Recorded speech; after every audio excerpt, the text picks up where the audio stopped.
इस प्रॉब्लम में एक P पॉइंट गिवन है जिसका इन दोनों लाइन से डिस्टेंसेस को D1P और D2P कहा गया है और एक रिलेशन हमें दिया गया है जिसके बेसिस पे हमें P पॉइंट का लोकस निकाल के एरिया निकालना है उस रीजन का। तो सबसे पहले अगर हम P को x, y कंसीडर कर लें या h, k कुछ भी हम दो वेरिएबल कंसीडर कर सकते हैं और इस P पॉइंट का दोनों लाइन से डिस्टेंसेस निकाल के इस रिलेशन में अगर हम रख दें तो अगर मैं P का फर्स्ट लाइन से डिस्टेंस कैलकुलेट करूं यानी x minus y equal to 0 से तो ये आ जाएगा x minus y by root 2 और सेकेंड लाइन से आ जाएगा x plus y by root 2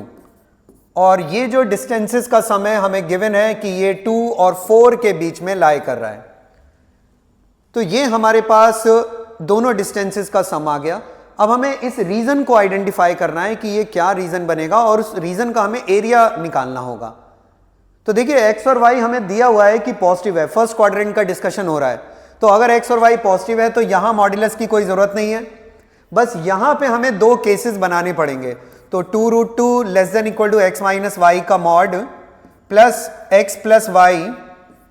less than equal to 4 root 2। तो यहां दो केसेस बना लेते हैं, एक पॉसिबिलिटी ले लेते हैं कि x y से ग्रेटर है और एक पॉसिबिलिटी ले लेते हैं कि x y से लेस है और साथ साथ ये भी जरा ऑब्जर्व करेंगे कि ये कौन सा रीजन जो है वो शेड होने वाला है। तो मैंने एक लाइन ड्रॉ कर ली, x इक्वल टू वाई मैंने लाइन ड्रॉ कर ली है ये, और देखिए ये जो रीजन है ये x ग्रेटर देन y है और ये जो अपर हाफ है ये x less than y region है। तो अगर मैं यहां पे पहला केस कंसीडर कर लूं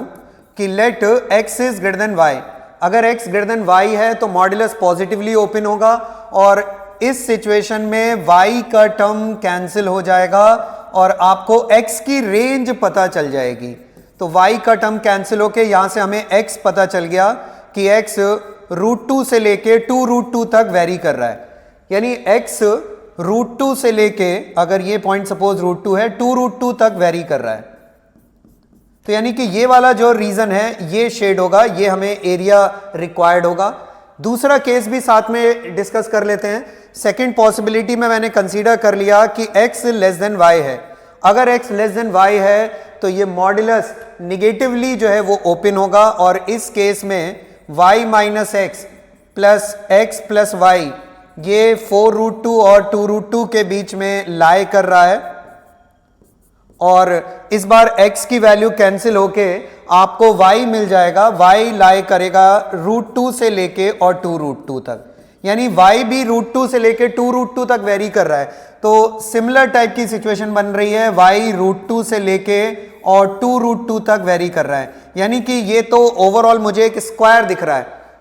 और हमें इस स्क्वायर के इस वाले पोर्शन का एरिया जो है वो कैलकुलेट करना है। तो अगर हम देखो टोटल जो बड़ा वाला स्क्वायर है उसके एरिया में से स्मॉल वाले स्क्वायर का एरिया माइनस कर दें तो हमें रिक्वायर्ड शेडेड रीजन का एरिया मिल जाएगा। तो फाइनली जो इसका आंसर आएगा रिक्वायर्ड एरिया वो 2 रूट 2 का स्क्वायर माइनस रूट 2 का स्क्वायर, यानी कि ये 6 के इक्वल आ जाएगा, जो कि हमारा रिक्वायर्ड आंसर है।